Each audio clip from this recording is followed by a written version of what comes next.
Hello and welcome to CNYCN HOPP Data Reporting Workshop. This is actually a re-recording of the original workshop given on February 13th by myself, Gail Flowers, for CNYCN. The original recording had some audio problems, so I'm just going to go ahead and go through the materials that we covered during the workshop on the 13th. During the workshop there were a number of questions that were asked, so I'm going to go ahead and incorporate the answer to those questions throughout this presentation. And if you are viewing it and you have additional questions after the presentation, after you've completed watching it, my contact information will be at the very end, and you can go ahead and always reach out to me here at the center, and I will try to answer all of your questions. Alright, so let's get started.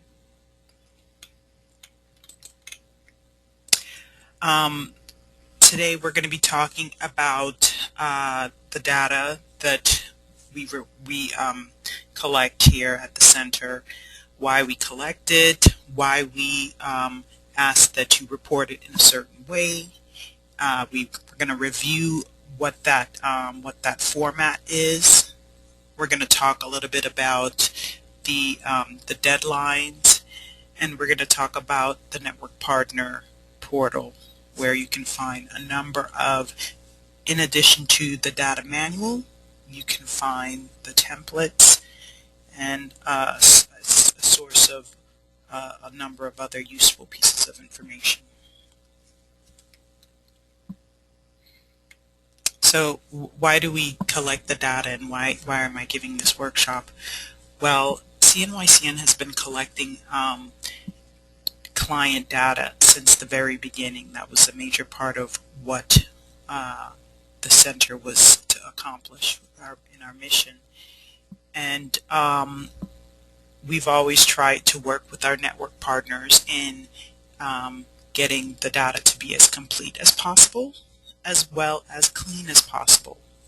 The reason for this is, and even more so now, we are collecting data from a number of different sources. We are now collecting data we have 38 network partners that we're collecting from. And sometimes we're collecting 3 and 4 pieces of information, different data reports from each of those partners. So there's an enormous amount of data that comes in. The cleaner it is, the easier it is for us to aggregate this data and take it to the next level, which is reporting to our stakeholders, reporting to the AG's office. This information is so important for their reporting and their letting people know what's going on with the funding that we're all receiving from their offices. So a number of primary stakeholders, AG's office, HPD, our other funders. So the cleaner the information is, the more complete the data is, the easier it is for us to go ahead and pass on the information about what it is our network partners are doing. And you guys are doing a lot of hard work out there, so we always want to be able to show that work. So one of the other things that we're going to do today is to review the mandatory data points. There were a number of questions about the mandatory data points, what they are, and why, and certain data points, why are certain data points mandatory and others aren't. All of the data points are required, but not all of them are applicable. The mandatory data points are data points that CNYCN, working with the Office of the Attorney General, have decided that every single client should be able to have information reported for these particular data points. And when we go through the data manual, we'll go ahead and talk about what those data points are.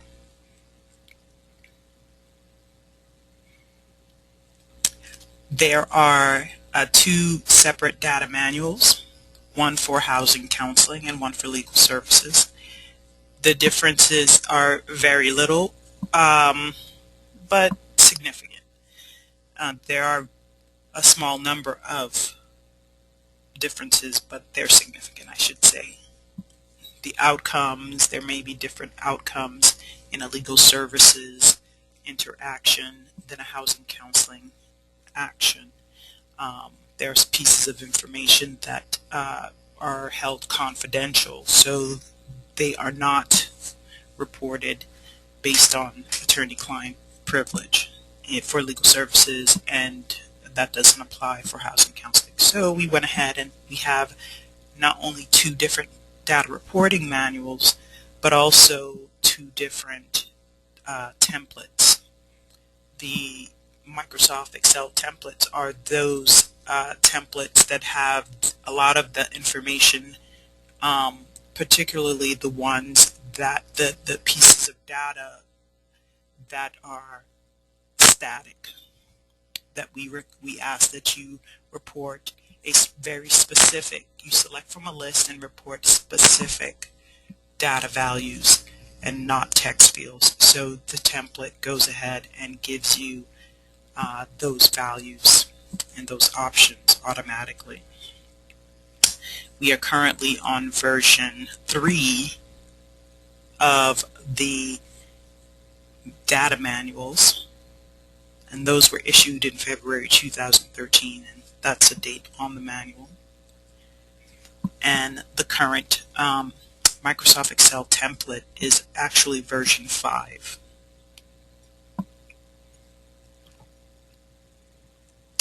Both the data manual and the templates are available at the Network Partner portal at CNYCN.org, and we'll go over that and take a look at that site later on in the presentation.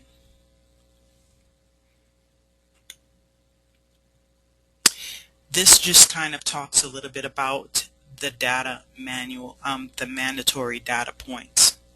Mandatory data points, they're mandatory for every record. If we see that one of these data points has not been completed for a record, we will be contacting you. But if we don't hear back from you regarding that information, the entire record will be removed. So we're not going to be keeping, because that makes the record incomplete, and we're not going to be keeping incomplete records. We feel like these data points are critical to us understanding what's going on with the client. So these are the data points that are required. This information will also be located and available up on the Network Partner portal.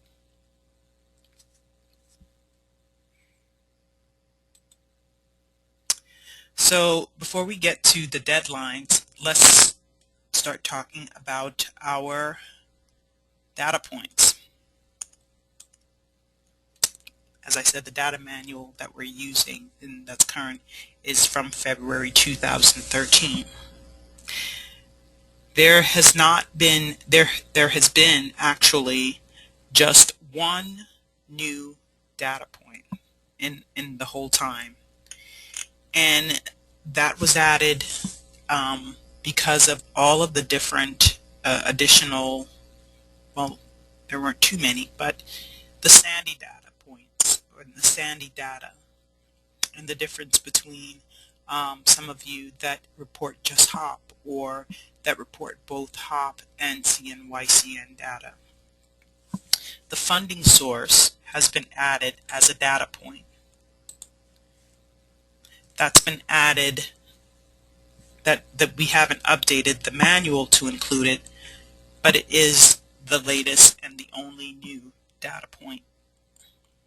The values for that are either HOPP, CNYCN, CNYCN Sandy, Sandy Round 2, Donors Collaborative. The template was updated to include that data point. And that is the only new data point that was added.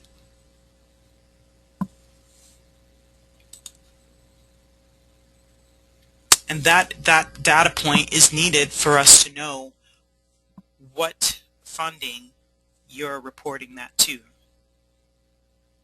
You can continue if you're a group that sends more than one spreadsheet, more than one Excel file, and clearly labels that Excel file as HOPP or Sandy, CNYCN Sandy, or Donors Collaborative, that's fine too. Then you don't necessarily need to add the funding source column, because we'll know what the funding source is.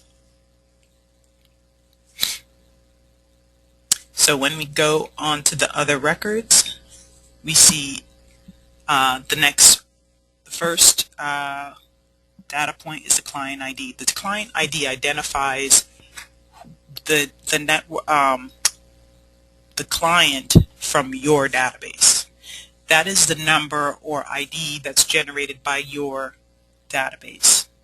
In Counselor Max, for Counselor Max users, this is unique because it's actually not the client number that is generated and reported to us, but the case ID, which is perfectly fine, and that is something that is configured to let us know that's exactly what's happening. But for your information, if you're a Counselor Max user, it's actually the case number that's reported as the client ID. This is our first mandatory data point. If we don't have a client ID, we don't know how to communicate. If something else is wrong with the record, we can't communicate with you about what record we're talking about. So a client ID is mandatory. The next is the HOPP ID. The HOPP ID is the ID number that is sent to you from the CNYCN AG call center, the HOPP call center. That's the referral number that is given to you if a client comes to you from us, from the call center. That's the only purpose of that HOPP ID. It's not the client ID, it's totally different, and that's how we identify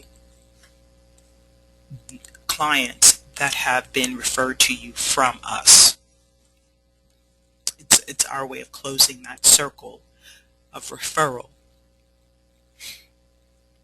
The next is the staff, the name of the staff, last name, first name, last name, however you want to report that to us, at least the last name,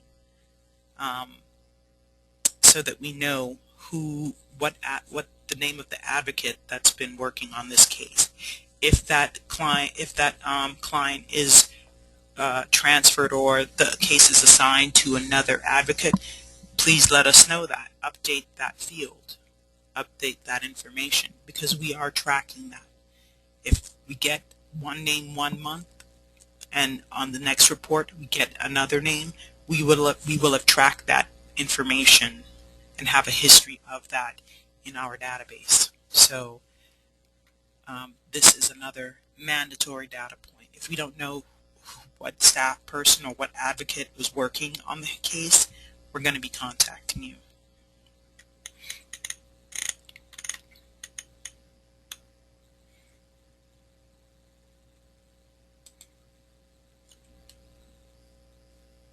The intake date. What was the initial date of your interaction? Not the intake, not when there was that initial intake call of you collecting information, but when was the first counseling session? Now that could have been on the phone. You could have provided that counseling on the phone, and that's fine also. But what we need to know is what that initial date was, the service date.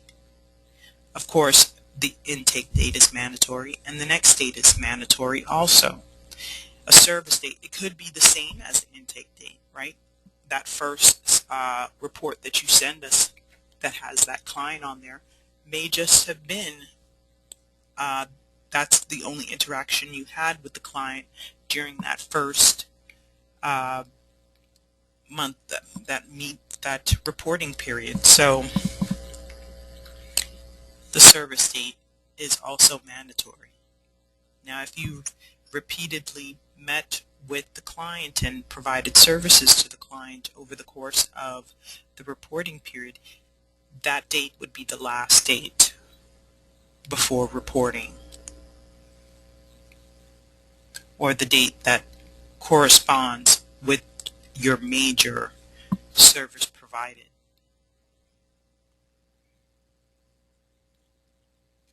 Race, ethnicity, those are fairly simple. Any questions, you can let me know if you have any questions about that. Language, what I wanted to say about language is if you see that you're having a large number of clients that speak a language that's not listed here, please let us know so that we can upgrade this and maybe add some additional languages if necessary. If not, then, and the language isn't listed there, you can go ahead and select other. This portion talks about the household. How many people are in the household? The number of children.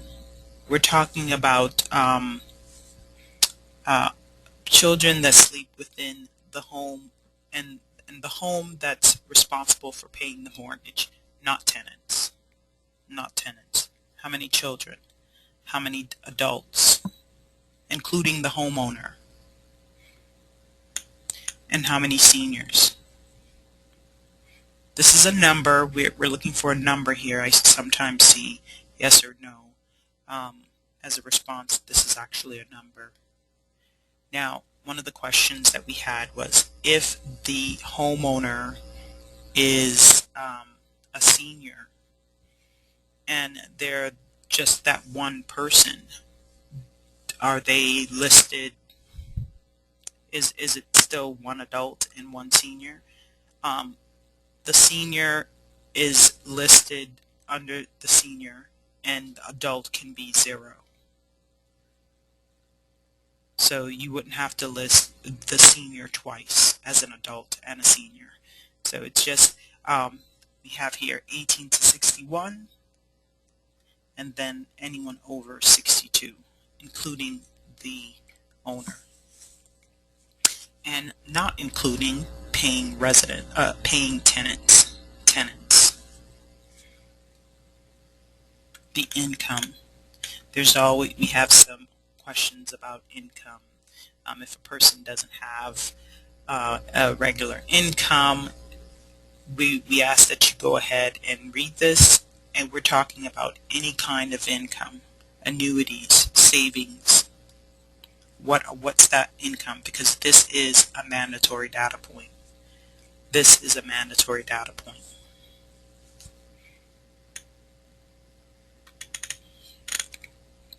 For the housing counseling groups, we have the credit score that we request. And then we have the household. Identify the household.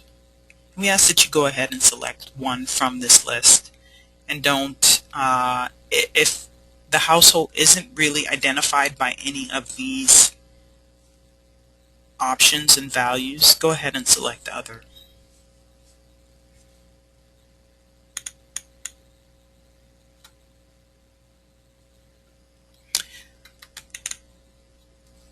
The property information. For housing counselors, we ask that you give the physical house number, the street number, and for everyone, the zip code is a mandatory data point. We are also asking for the county in which the home resides.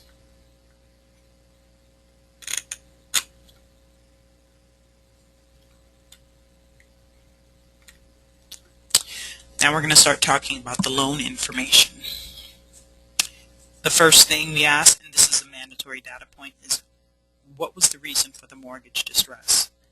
We've gone through extensive discussions with network partners as well as the AG's office to come up with a comprehensive list of options. And these are the items that we have come up with, and we ask that you use one of these. If you find that absolutely there's something else that is not being identified by fraud or mortgage payment increase or high non-mortgage debt or underemployment or unemployment, these are loss of income, all of these loss of income options, then that's open for discussion. But in the meantime, we ask that you don't use the variations. There are a number of variations out there. We ask that you use the values that are listed here. It's all about the data hygiene and data completeness. The more clean the data is, the more uniform the data is, the easier it is for us to aggregate this data and report it to our stakeholders. Again, this is a mandatory data point. Now, there may be a primary and there may be a secondary reason. We ask that you report the primary reason, like the main reason was because there was a marital relationship dispute, a divorce, separation, and the second may be that there was a non-payment of rental or the inability to rent, or vice versa. There could be two reasons. What was the most important? The primary reason and the secondary reason.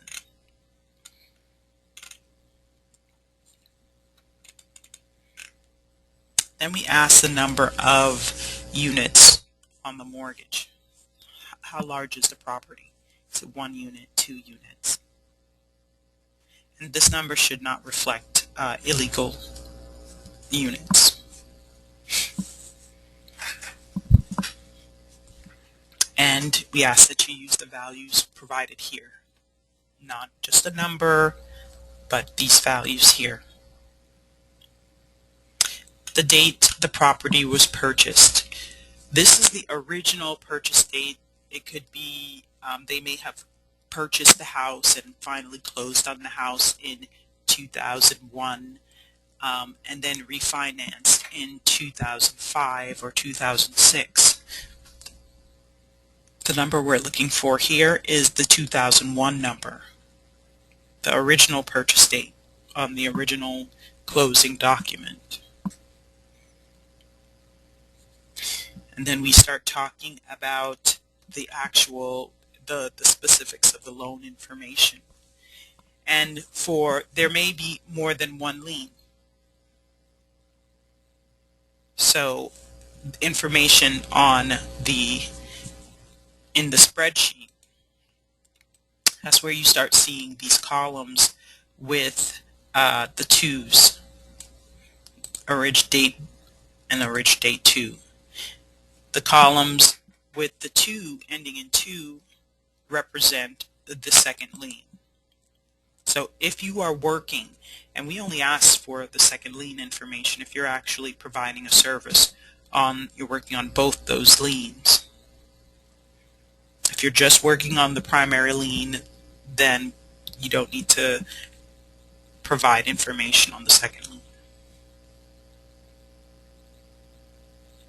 We asked about the origination date of that second lien, that origination date on those liens. Again, if the loan was refinanced from the purchase date, then this date will not be the same as this date. What was the origination amount? How much money was borrowed for the home, for the purchase of the home? And this is the starting principal, same as the starting principal. the term origination. This should be a number that represents the number of years the mortgage had to be paid back in. We don't, it's just numbers of years, no words. Again, data cleanliness. Who owns the loan? There's a list here of various options. We've been asked, to include a number of these. So they may be a bit repetitive, but network partners have found these to be the list that they want us to be able to report back to us. The intake principal. So after if the loan hasn't been open for much time or from the origination date, this number may not be that different from the origination amount. But this is the principal owed at intake.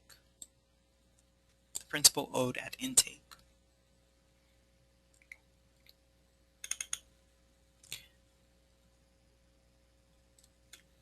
For one of the things that I wanted to mention for the loan owner is the type. It's not necessarily the exact. It's not Chase or it's not the servicer. We're looking for the type of owner. Just wanted to mention that. The product, what kind of loan is it at intake? Now, it may have changed because there may have been a refinance or a modification. What is the loan type? What is the product type?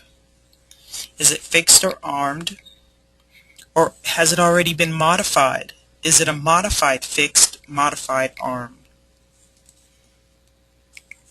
This gives us information about the loan, and it's when the homeowner walked through the door and you started working with them. The intake rate, what was the rate of the loan? Or what is it now that you're starting to work with the client? Intake pay, what is the amount owed on a monthly basis that the client is paying? This is a mandatory data field. If the home has been foreclosed upon and the client is not paying anything, then we will expect to see D32 completed with the response foreclosed. If the response in D32 is not foreclosed, we expect to see an amount in D30 for the intake pay. D31 is asking if the originating loan was an interest-only loan.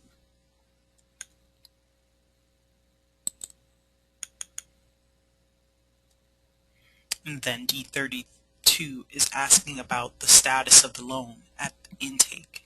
Now, that's when they walk through the door and you started your intervention, your interaction with the client. This is a mandatory data point. We don't ask that this data point be updated as you progress. This is a snapshot. We want to know what was going on with the client when they first started working with you. If a list pendants had been filed already, what was the date of that? And what is the name of the current loan servicer? Now, this information may change. This information may change. If it does, we're asking you to report that in D36. Let us know yes or no, since in the initial intake, whether or not that servicer has changed. go back to D35 here, servicing standards violation. The AG is very interested in knowing what's going on out there with these clients and the servicers. Are the servicers violating any of the servicing standards? If so, go ahead and let us know which ones.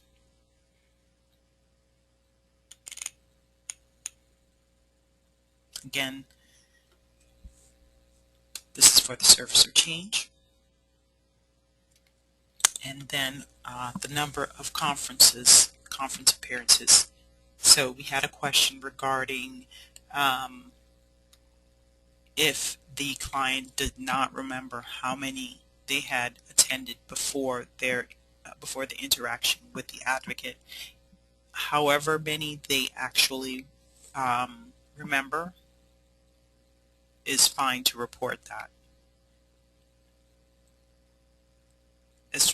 And that number is a rolling number. It's not just the interactions, it's not just the settlement conferences that occur during your interaction or you working with the client.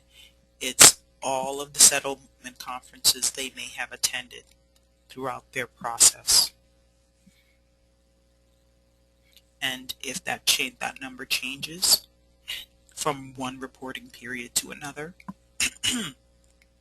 excuse me, we ask that you go ahead and you update that number. So that number is a rolling number. It may be, if the client goes into settlement conferences, that number may increase upon the next reporting period.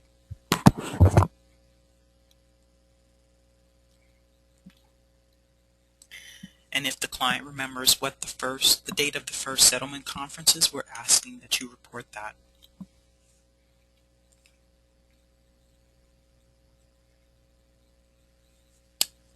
Bad faith motion filed by the client.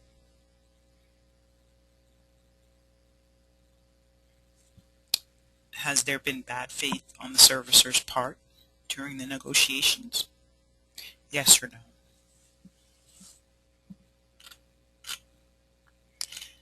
Let me ask about the services you're providing. For housing, counseling, and legal services, you'll see these data points to be different, appear differently. Of course, it's counsel hours for counselors. And then for legal services, we asked for the number of legal hours. Number of hours the attorney spends, the number of hours paralegals are working on the case. It's how much time is being spent on this case. And what type of services are being provided. For some of the services being provided, there may be supplemental information required. If you assisted with relocation, then in the new house field, we'd like to have a response there. Review the values and the supplemental information that's required. These two, housing, the hours you're spending and the services that you're providing, primary service that you're providing, are mandatory data fields. Every client has had some type of service provided, and you've spent some time doing that. So those are mandatory data points. Every client should have a value for those data fields. And you may have a secondary service that you're providing, and you can report that also. For Sandy related issues, what are the services, Sandy related services that have been provided? These fields are, if it's a Sandy client, then it's mandatory that you provide one of these Sandy services.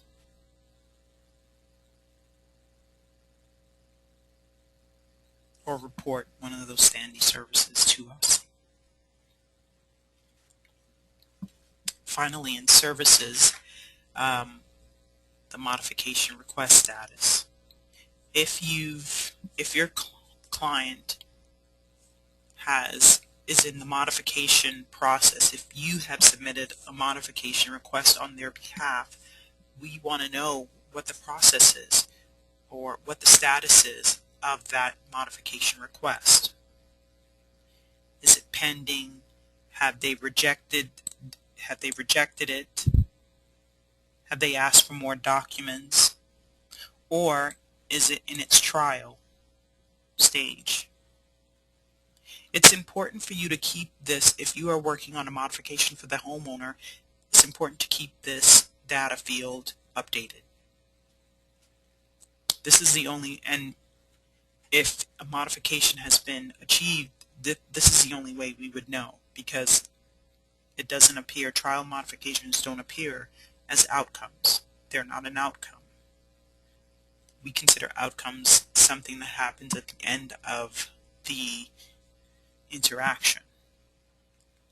So if a trial modification has been achieved, this would be the only way that we would know about it.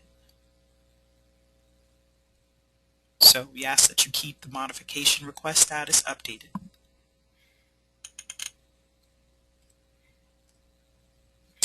Outcomes. There are a number of different outcomes that can be achieved. If the client, if a primary outcome should only be reported at the end of an interaction. At the end of an interaction. If you're still working with the client, do not report that client outcome is unknown. Or don't report any outcome unless you have completed your interactions with the homeowner. Once that's accomplished, there should be an outcome as well as a case close date. If you report an outcome and you do not report a case close date, we are going to assume that the case is still open, that the outcome is invalid. There are two sets of outcomes. If you reported, you can report outcomes for the first lien and the second lien. If we see that you've reported an outcome for the first lien, but you still have the second lien and you have all of the second lien information, we're going to assume the case is still open and that you're still working on the second lien.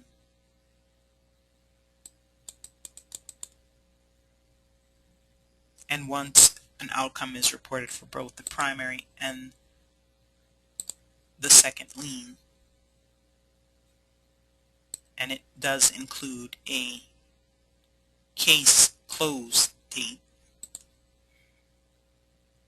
then we'll assume that the record is now and the case is now closed. You have to keep track of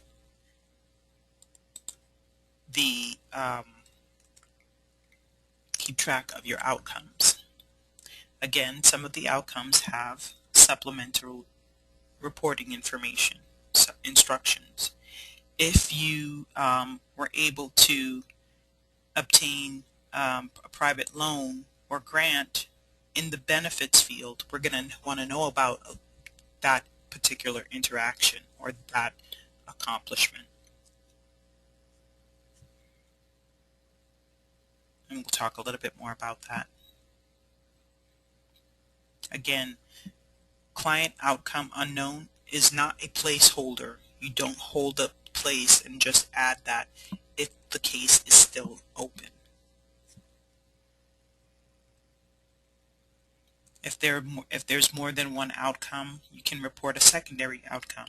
Again, if there's more than one lien, you can report outcome information for both. primary for the first, primary for the second.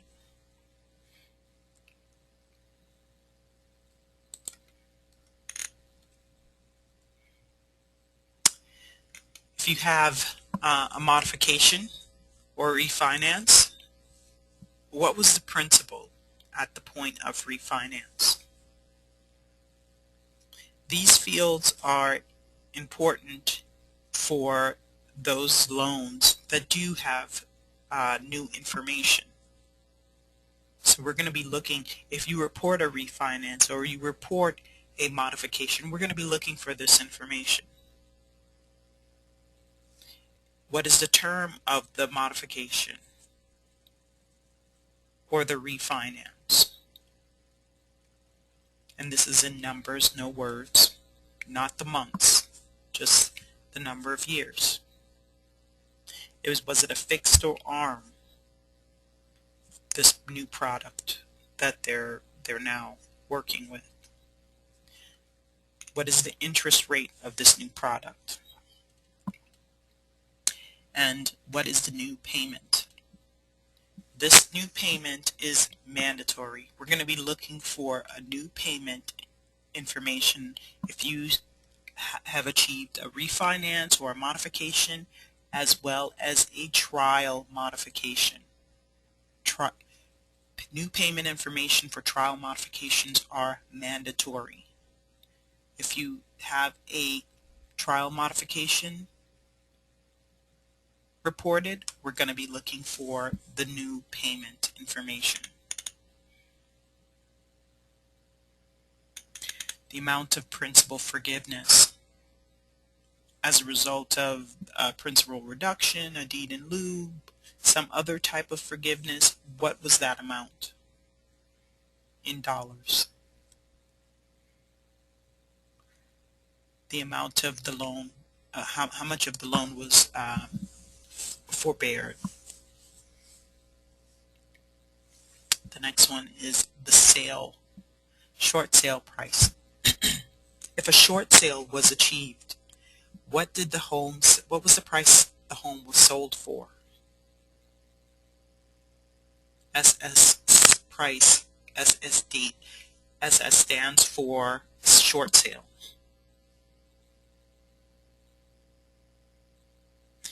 And what was the date of that short sale? Was the loan fully forgiven? Was the balance, the principal balance, fully forgiven? Yes or no? That's what F57 is asking. Or was a deed in lieu executed? What was the date of the deed in lieu? F59 talks about those benefits I discussed earlier. If you received some type of, if you got a MAP loan, if you secured some other form of charitable donation for the homeowner towards the mortgage, what was the amount and what was the source of these funds? And this is just a text field. You can write the numbers, the amount, and a brief description of the source. It can be $25,000 MAP loan.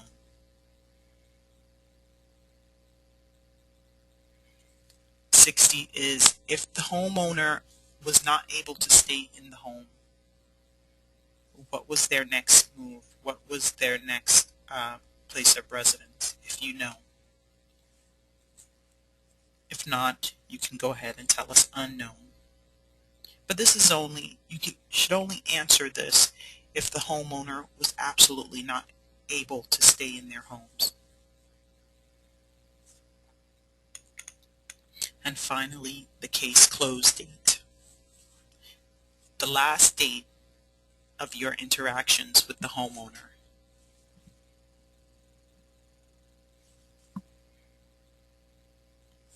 Those are the data points.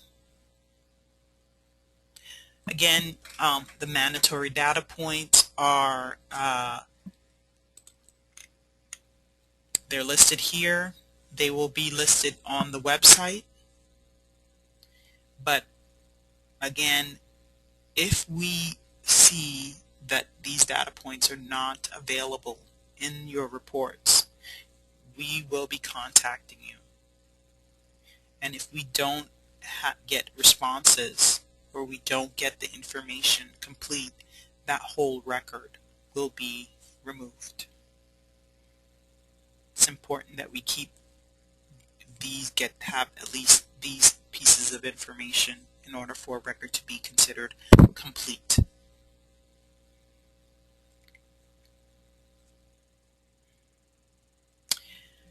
We can talk about the data deadlines.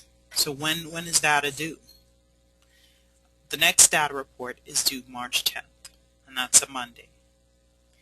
If you feel that you are going to be asking for an extension,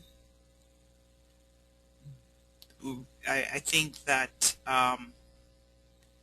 the data reports are due every 2 months, and the longer we have to wait for data to come in, the longer it takes us to be able to report to stakeholders. So we ask that you keep that in mind. So March 10th is the next data report deadline, and then May 12th, July 10th, September 10th, and the final report will be October 10th for year 2. Year 2 of the HOPP reporting. For other CNYCN reporting, meets October 10th will also be the reporting date for those reports. All of the reports are in line. All the data reports are due on the same date. You can ask me any questions that you might have about those deadlines.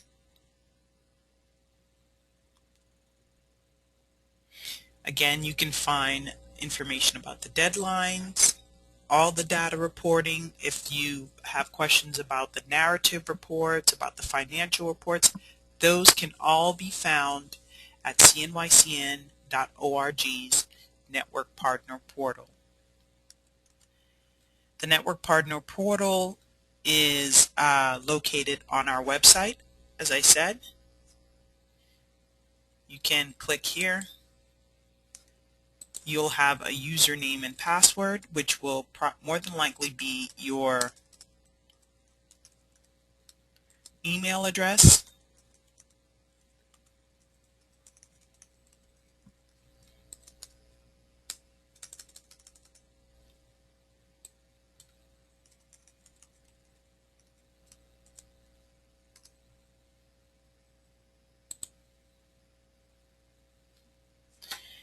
And this is the initial page. It has this great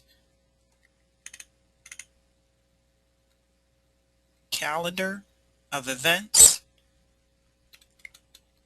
and it also has areas of resources and programs.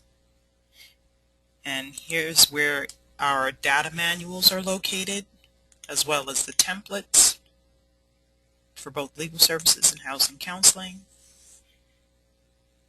This list of mandatory data points will also be located on the website and available for you, as well as this recorded session for your reference.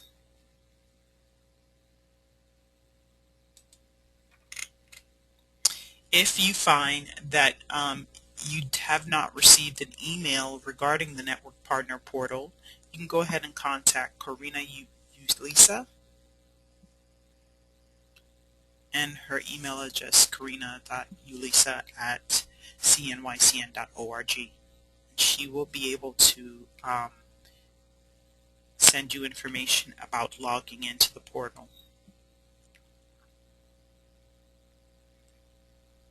If you have any questions about the data or anything you've heard on this recording, or any additional questions that you may have regarding data submissions, the data points, templates, or the manual, you can go ahead and contact me, gail.flowers@cnycn.org. My telephone number is 646-786-0882. You can also contact Patricia Vera at CNYCN.org, and her telephone number is 646-786-0886. Patricia is now working with me on data collection and data management. I want to thank you all again for tuning in. As we update the data manual and the data points, which we hopefully won't have to do too much of, because we know that gets kind of sketchy for people with changes. Once we do that, we'll go ahead and update this recording probably, and we'll definitely be giving another workshop. I want to thank you again.